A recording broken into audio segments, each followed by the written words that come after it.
qu'on peut D'ailleurs, dire. je crois, Daniel Ballesteros, que notre première auditrice est anxieuse, se sent anxieuse, c'est Judith. Et je crois que l'anxiété est peut-être actuellement ce qui habite le plus les gens dans leur corps. Et comme vous le dites, soigner, c'est s'écouter. Donc on va écouter Judith. Bonjour Judith.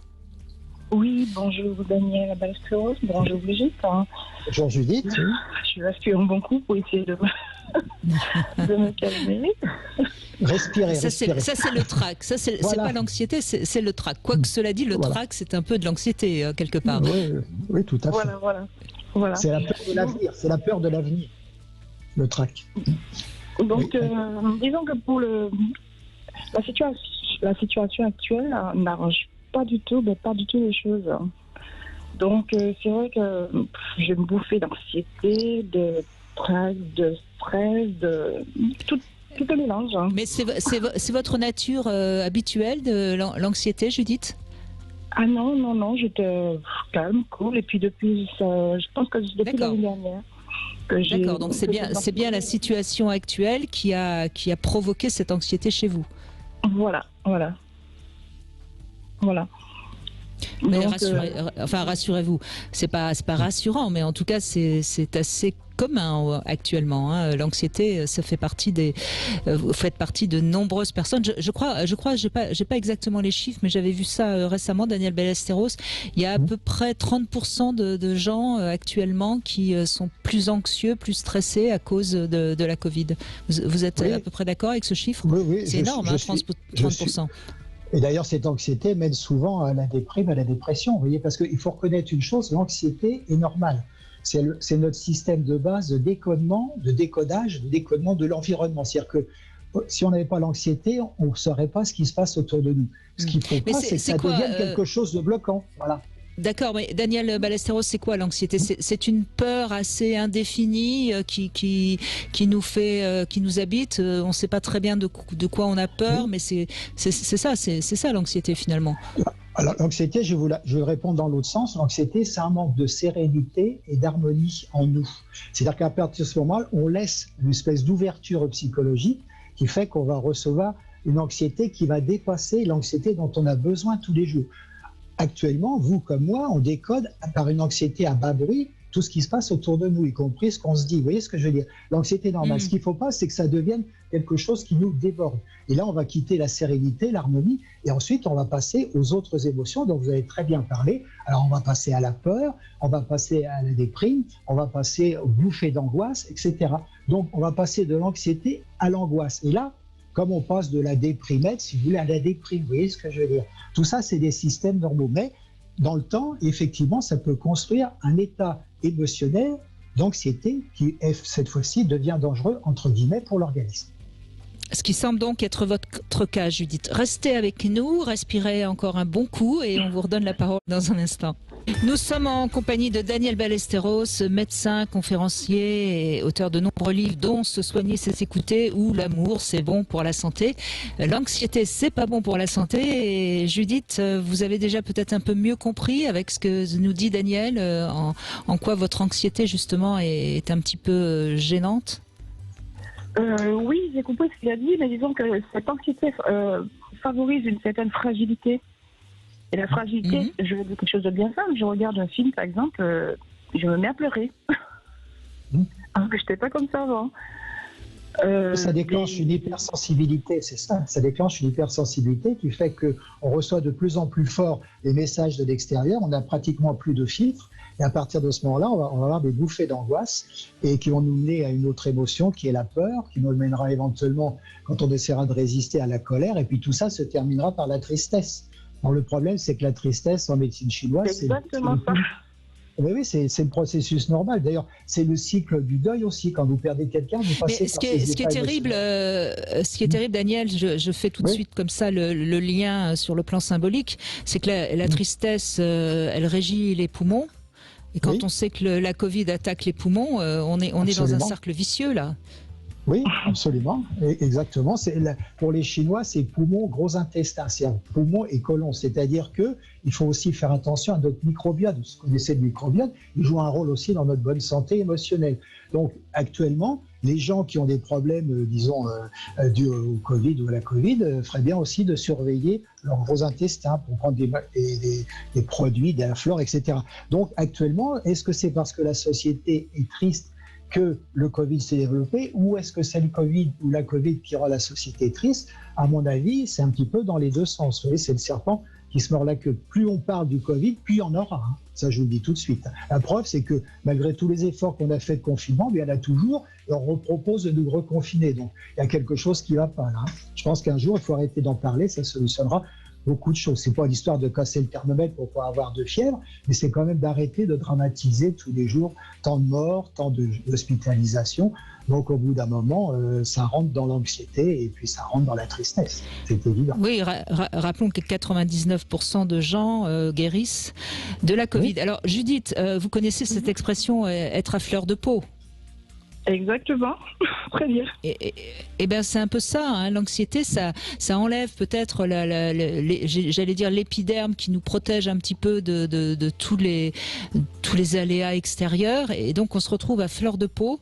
Et plus on est à fleur de peau, plus on est à vif en quelque sorte, plus on est anxieux. Alors, qu'est-ce qu'on peut faire, Daniel Ballesteros, pour aider Judith à retrouver pas une carapace, parce qu'il ne faut pas non plus avoir une carapace, mais juste une. Si je peux dire une des solutions. Allez-y, Judith, bien sûr. Non, une des solutions que j'ai trouvées, c'est d'éteindre la radio et la télé. Ne pas écouter des nouvelles, regarder un bon film, quelque chose qui me fait rigoler, enfin. Une des solutions, je ne sais pas si c'est. C'est déjà une très bonne solution, oui, bien sûr. Mais il faut écouter Sud Radio quand même. Hein. Oui, oui. Quand je dis la radio, ne pas écouter tout ce qui parle de Covid, de piqûres, parce qu'à ce moment, c'est que des vaccins qu'on voit à la télé, et moi, j'ai horreur de ça. Enfin, voilà. Mais c'est se protéger de ce qui nous fait du mal, Judith. Oui, voilà. C'est donc du bon sens. Exactement. Parce que là, j'ai ras-le-bol. Quelle que soit la radio que je mettais, autour de moi, c'était toujours la même chose. On entend toujours la même chose. Les réseaux sociaux, la même chose. Maintenant, je me protège et j'essaie de... Voilà. Oui. Alors, vous savez, Judith, ce que je fais moi-même, quand j'ai des personnes des proches, hein, ou enfin, je dirais pas des amis, parce que mes amis en général ne m'embêtent pas avec ça. Mais quand j'ai des personnes qui commencent à me parler de la Covid et de me raconter je ne sais trop quoi de ce qu'ils ont entendu, je leur dis ça ne m'intéresse pas. Voilà. Oui. Vous voyez ? Parce que de toute façon, les gens qui sont anxieux ont besoin de vous déverser leur anxiété sur vous. Et quoi qu'il en soit, même si vous êtes à peu près bien, avec une bonne peau bien imperméable, ça vous égratigne quand même. Donc il faut faire attention aussi, Judith, à votre entourage. D'accord. Ne pas vous laisser... Oui, allez-y, Daniel, je vous en prie. Oui. Non, il faut prendre aussi du recul et relativiser les choses. Et c'est ça qui va nous sauver quelque part. C'est je ne veux pas dire de prendre ce qui se passe avec un détachement absolu, mais de dire que peut-être effectivement ce qu'on nous dit, c'est pas tout à fait aussi dramatique, que peut-être on en fait trop. Donc il faut reculer et relativiser les choses. Et pour cela, donc, il y a un système très simple, c'est qu'il faut traiter ce que j'appelle notre terrain vague. Alors ça peut paraître bizarre de dire ça comme ça, c'est de s'occuper de notre nerf vague. Notre nerf vague, c'est le nerf de l'auto-guérison. C'est lui qui nous permet de relativiser. C'est lui qui enlève l'inflammation du corps, qui enlève nos tensions. Donc, ce qu'il faut, c'est pratiquer, déjà, je crois que j'en ai déjà parlé, la respiration du nerf vague. C'est aussi prendre des douches froides, c'est aussi se laver à l'eau froide. C'est faire tous les gestes nécessaires pour que notre nerf vague, qui est le nerf de l'auto-guérison, fonctionne.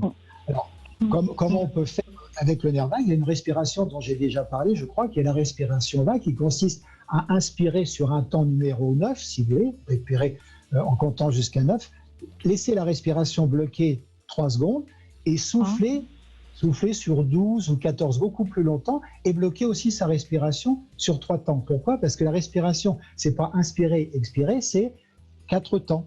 Et ce temps que vous faites d'arrêt en inspiration et d'arrêt en expiration, plus le fait que vous expirez plus longtemps, ça va calmer le nerf vague. Et immédiatement, vous allez vous sentir mieux. Il faut le faire 4, 5, 6 fois. Rien que ça va réguler l'émotion. D'ailleurs, si vous avez une crise de panique, vous faites ça et vous verrez que petit à petit, la panique, moi c'est ce que je conseille à mes patients, la panique disparaîtra. Donc, Si vous voulez reprendre en main votre corps, il n'y a qu'une seule façon, c'est la respiration. Par la digestion, vous ne pouvez pas. Vous voyez ce que je veux dire? Il y a vraiment, c'est la respiration, c'est la seule fonction de notre corps sur laquelle on peut agir tout de suite. Et immédiatement, comme son nom l'indique, la respiration, c'est sur les poumons. Et immédiatement, vous allez donner un équilibre meilleur à vos poumons, les revitaliser, et vous allez prendre du recul et relativiser. Ne serait-ce que vous voyez, des choses aussi simples que ça, plus comme je l'ai dit tout à l'heure, la réaction de défi, dire voilà, qu'est-ce que c'est que cette anxiété? Elle me mène à quoi? Qu'est-ce que je vais en faire? Et je vais m'en servir pour comprendre la situation et m'en servir pour avancer. Vous voyez, il faut toujours aller du côté positif. Pour finir, c'est normal qu'on ait des pensées négatives. On dit que pour être bien dans notre corps, il faut 2 pensées positives pour une pensée négative. C'est ce qu'on dit dans les études qui ont été faites. Pourquoi? Parce que le côté négatif nous permet d'avancer aussi, de faire attention aux dangers. Donc n'ayez pas peur de... Sinon on se croit totalement immortel et totalement imperméable à tout ce qui peut nous arriver. Judith, il y a aussi quelque chose de très simple. Quand tout d'un coup on est un petit peu envahi par une angoisse du futur ou une angoisse du présent même, d'ailleurs, moi, je crois qu'il faut tout simplement regarder dans les gestes qu'on fait au quotidien. On ouvre le robinet, on a de l'eau courante. On appuie sur l'interrupteur, il y a de la lumière. Je veux dire, qu'est-ce qui nous manque réellement, franchement, si on réfléchit bien, quand on pense à des situations de pays comme peut-être actuellement la Syrie, on a quand même, franchement, un petit peu le droit de relativiser, non? Vous croyez pas, Judith? Oui, j'essaye, mais des fois, quand on est en plein dans son problème, on n'y pense pas toujours, quoi. Oui, mais il faut le poser, son problème. Il faut le poser réellement. Il faut l'accepter. Par exemple, quel serait le dernier problème qui vous a angoissé? C'est quoi le dernier problème qui vous a angoissé, Judith? Des choses de tous les jours. Des fois, je me réveille, je suis fâchée, je ne sais pas pourquoi, j'ai une colère en moi.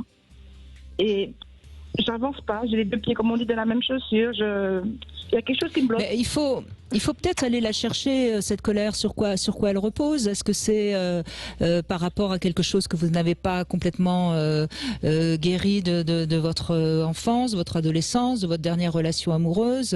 Vous savez, une colère, c'est quelque chose qui indique soit une frustration, soit une trahison. Je simplifie pour que vous puissiez avancer. Donc, qu'est-ce qu'elle cache, cette colère? Est-ce que c'est une frustration? Est-ce que c'est une trahison? Vous voyez? Et là, vous allez avancer plutôt que de rester avec cette émotion qui finalement n'a pas réellement de nom. Disons que je me suis relevée très mal d'un divorce. Je me suis guérie, entre guillemets. Oui. Et là, j'ai décidé de refaire ma vie. Parce que je me suis consacrée à mes enfants, j'ai tout fait. Maintenant, mes enfants m'ont dit, maman, maintenant, nous sommes assez grands. Voilà. Et puis maintenant, je me trouve face à un vide, quoi. Face à un vide dans le sens que je ne peux pas sortir comme je veux, je ne peux pas faire ce que je veux, je suis bloquée, voilà, quoi. Eh bien, voyez, vous avez le sentiment un petit peu là, où vous avez décidé de vous occuper enfin de vous. Eh bien, vous avez le sentiment que c'est pas juste, c'est une injustice, parce qu'au moment où vous pouvez vous occuper de vous, vous n'êtes pas libre, vous n'avez pas la possibilité de rencontrer des gens, etc. Vous voyez, c'est ça finalement votre colère, ce qu'elle indique. Alors, qu'est-ce que ça veut dire? Ça veut dire qu'en effet, pendant encore quelques temps, il va falloir patienter. Mais alors, plutôt que de rester en colère, qu'est-ce que vous pouvez faire de ce temps pendant lequel il va falloir patienter pour un peu mieux vous mettre au monde, si je puis dire, vous occuper de vous, vous voyez? Et à ce moment-là, au lieu que ce soit une colère, vous allez en faire quelque chose de positif. Il y a quelque chose de très simple à faire pour sortir de la colère, c'est que à partir du moment où on était en colère, notre corps s'est bloqué en colère. C'est-à-dire qu'on a pris une certaine position, nos épaules se sont voûtées, notre ventre est rentré, etc. Ce qui fait qu'on garde, puisque notre corps est émotion, le corps va garder cette colère, même si elle n'existe plus, par sa posture. Ça, c'est très important. Donc, vous allez dormir en chien de fusil, etc. Et donc, quand vous levez le matin, vous gardez cette colère parce que votre corps l'a inscrit. Donc, je vous conseille fortement de faire des étirements, du qigong ou du yoga, de façon à ce que votre corps retrouve une posture comme lorsqu'il était en bonne santé. Notamment, je suis sûr que vous êtes bloqué en inspiration. Je suis sûr que votre thorax, vous ne respirez pas, votre thorax est bloqué en inspiration et votre diaphragme est bloqué. Donc, si simplement le fait de faire ces exercices tout simples permet au corps de sortir de la forme, si j'ose dire, de la posture colère, eh bien, vous réussirez à sortir ça. Pourquoi? Qu'est-ce qui se passe? Le matin, comme vous êtes quand même un peu détendu, eh bien, votre corps en profite pour éliminer la colère. C'est pour ça que vous êtes plutôt colère le matin, parce que vous avez accepté de vous détendre dans la nuit. Et l'organisme, il veut une chose, c'est être en bonne santé, donc il va sortir la colère. Mais si vous ne lui donnez pas le moyen de l'exprimer dans le corps, il ne le fera pas. Et ben voilà, avec tout ça, Judith, vous avez de quoi travailler et voir les choses de manière un petit peu plus positive. Merci en tout cas de votre appel et de votre confiance.